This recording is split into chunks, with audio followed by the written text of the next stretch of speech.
ஓம் சக்தி. சக்தியில் அனைவருக்கும் என்னுடைய அன்பான வணக்கம். சக்தியிலே இந்த மந்திரம் படிக்கிற விஷயத்தில் இங்க எத்தனை கோமாளித்தனத்தை நம்ம சக்திகள்லாம் செய்கிறாங்க பாருங்க. அதெல்லாம் சொல்கிறேன், நீங்களா வாய் விட்டு சிரிப்பீங்க. மந்திரங்களை வந்துங்க வாய் விட்டு படித்தால் நோய் விட்டு போகும். ஆமாங்க, மந்திரங்களை வாய் விட்டு படித்தால் நோய் விட்டு போகும். கூட்டு வழிபாட்டில் மொனன்னு படிக்கப்படாது. தனி வழிபாட்டில் வேணால் இப்படி வேணால் படிச்சுக்கலாம். கூட்டு வழிபாட்டில் நல்லா வாய் விட்டு படிக்கணும். நான் பல மன்றங்களுக்கு போவேன் இல்லைங்களா, பேசுறதுக்கு, விழாவுக்கு, அதுக்கு இருக்குல்ல. அப்போது நிறையா காமெடி பார்த்துட்டுருக்குறேன். எப்படின்னா, ஒரு மன்றத்தில் படித்தாங்க, இந்த ஓம் வரவே இல்லை, முதல் ஓம் வரவே இல்லை, கடைசியில் இருக்கிற ஓம் மட்டும்தான் வந்தது. அந்த சத்தம் தான் கேட்டது. பரவாயில்ல அப்படின்னு கேட்டுக்கிட்டு இருந்தா படிக்குது அந்த அம்மா, ஓம் நுரலாம்பிகையே போற்றியோம் அப்படிங்குது. அப்படி ஒரு மந்திரமே கிடையாது. போற்றி திருவரு மந்திரத்தில் ஓம் நுரலாம்பிகையே போற்றியோம்னு இருக்குதா? இல்லை. அந்த அம்மாவோட ஸ்டிக் அடிச்சு விடுது. இந்த மாதிரி இட்டுக்கட்டி எல்லாம் தப்பு தப்பாக கால் போடுற இடத்துல கால் போடாமல் காலை பிடுங்கி இப்படி பல மாதிரி எப்படியெல்லாம் அதை குதற முடியுமோ அப்படியெல்லாம் குதறி அந்த மந்திரத்தை படித்து முடித்தாங்க. அது மட்டுமல்ல, சக்தியில் இப்போ இந்த வேண்டுதலுக்கு இருக்குது இல்லைங்களா, அது எவ்வளவு உயிர்ப்பான ஒரு பாடல். அதை படித்தாங்க. எப்படி ஒரு மன்றத்தில், எப்படி என் மனம் உள்ளதை உன் மனம் கண்டிடும் என் தனை வாழ வைப்பாய் அப்படிங்கிறது அது இடையில் வர பாடல் வரி. அதை அந்த சக்தியில் படிக்கிறாங்க. எப்படி என் மனம் உள்ளதை உன் மனம் கண்டிடும் எனக்கு நீ வாழ வைப்பாய் அப்படின்னு படிக்கிறாங்க. ஆமாங்க, எனக்கு நீ வாழ வைப்பாய் அப்படின்னு. அப்புறம் நீங்கள் வர்ற கும்பிட்ற இப்படி எல்லாங்க அசால்ட்டாக கண்ட மாதிரி படிக்கிறாங்க. சமீபத்தில் நான் பௌர்ணமி விழாவில் பார்த்தேனுங்க, ஒரு மாவட்டத்துக்காரர் வந்து படித்தாங்க. எப்படின்னா, அந்த அம்மா மந்திரத்தை தன்னுடைய தலையை உதறி உதறி படிக்குது. இப்படி ஒவ்வொரு மந்திரத்துக்கும் தலையை போட்டு ஒரு உதறது. எப்படி நம்ம ஈரத்துணியை உதறி காய போடுமோ அந்த மாதிரி இந்த அம்மா தலையை உதறி உதறி கூடவே மந்திரத்தையும் சேர்த்து உதறி படிக்குது. அந்த மாதிரி படிச்சது. இந்த மாதிரிலாம் செய்யக்கூடாது, அங்க சேட்டைகள் கூடாது. அது மட்டுமல்ல, சக்தியில் இன்னொரு சமயம் பார்த்தேன், கருவறை பணிக்கு வந்திருந்த பக்தர்கள் 2 ஆண்கள் படிக்கிறாங்க. 1008 மந்திரம் படிக்கிறாங்க, 108 படிக்கிறாங்க. எப்படி தெரியும் படிக்கிறாங்க? ஆளுக்கு பாதி மந்திரமாக படிக்கிறாங்க. ஒரு வரி மந்திரத்தையே ஆளுக்கு பாதியாக பங்கிக்கிறாங்க. போற்றுவோம்ங்கிறத ஒருத்தர் சொல்கிறாரு, முன்னால் இருக்கிற வரியை பாதி ஒருத்தர், மீதியை போற்றுவோம்ங்கிற இன்னொருத்தர் சொல்கிறாரு.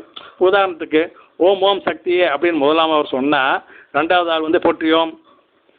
முதலாம் அவர் மறுபடியும் ஆரம்பிக்கிறார், ஓம் அங்கோரா ஆனந்தியே. 2வது ஆள் போற்றியோம். இப்படிங்க இவர் வந்து பாதி சொல்லாமல் மீ இந்த போற்றியோம்ங்கிறது 2வது ஆள் சொல்லாமல் இப்படியே தான் அவங்க கடைசி வரைக்கும் மந்திரத்தை படித்து முடித்தாங்க. பார்த்து எனக்கு ஒரே வியப்பாக போச்சு. என்னடா அது, இப்படி இல்லாமல் அவங்கெல்லாம் மந்திரம் படிக்கிறாங்க. இப்படியெல்லாம் யார் சொல்லி கொடுத்தது இல்லை, இவங்களே இப்படி பண்ணிக்கிட்டாங்களோ அப்படின்னு நினச்சி வேதனைப்பட்டேன். அதனால் சக்தியில் அந்த மாதிரி எல்லாம் இல்லாமல் எப்படி சொல்லி கொடுத்தாங்களோ அந்த மாதிரி நல்ல முறையில் ஒழுங்காக படிக்கணும். ஒரு மந்திரங்களை ஒருத்தர் தான் படிக்கணும். அதில் ஜாயிண்ட் பார்ட்னரெல்லாம் போட்டுக்கிட்டு நீ பாதி நான் பாதிங்கிறதெல்லாம் படிக்கக்கூடாது. அது மட்டுமல்ல, சக்திகளை அந்த மந்திரங்களை படிக்கும் பொழுது தும்மறது, இருமறது, அந்த மாதிரி விஷயங்கள்லாம் கூடாது. அமைதியாக உட்காந்து வாய் மட்டும்தான் அசையணும், வேறு எந்த உறுப்புகளும் அசையக்கூடாது. கண்ணை சிமிட்டிக்கும், ஏன்னா அது முடியாது, சிமிட்டாமல் இருக்க முடியாது. மற்றபடி எந்த வித அங்க சேட்டையும் செய்யாமல் படிக்கணும். சக்தியில் இப்படி நம்ம படித்தோம் அப்படின்னா, இந்த சாஸ்திரங்கள் நிறையா சொல்லுது, அதெல்லாம் நம்ம அந்த மாதிரிலாம் கடைபிடிக்க முடியாது. ஆசனம் இல்லாமல் உட்காரக்கூடாதுன்னு சொல்லுது. அதை கீழே ஒரு செவ்வாடையாவது விரிச்சு உட்காந்து அப்புறம் தான் நம்ம அது மேலே உட்காந்து தான் மந்திரம் படிக்கணும், வழிபாடு செய்யணுங்கிறது விதி. இல்லை அப்படின்னா நம்ம செய்கிற வழிபாடு தீய சக்திகளுக்கு உணவாக போய்விடும். அவர்கள் அந்த பலனை எடுத்துக்கொள்வார்கள், நம்மளுக்கு அது கிடைக்காது அப்படின்னு சாஸ்திரம் சொல்லுது.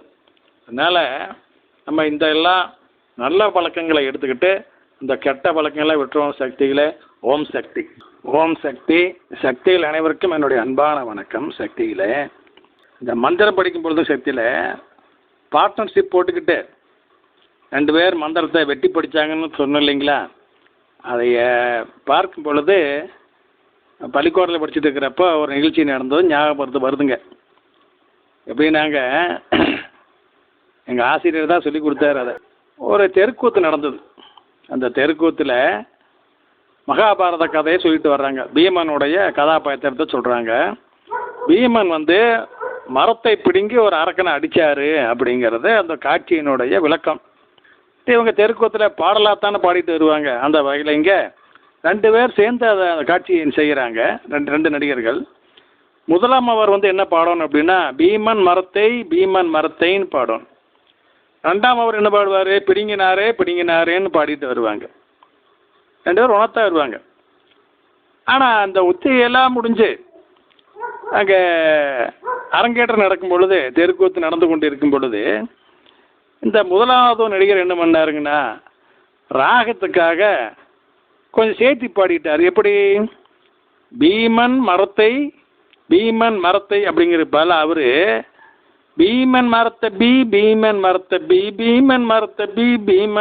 பி அப்படின்னாருங்க.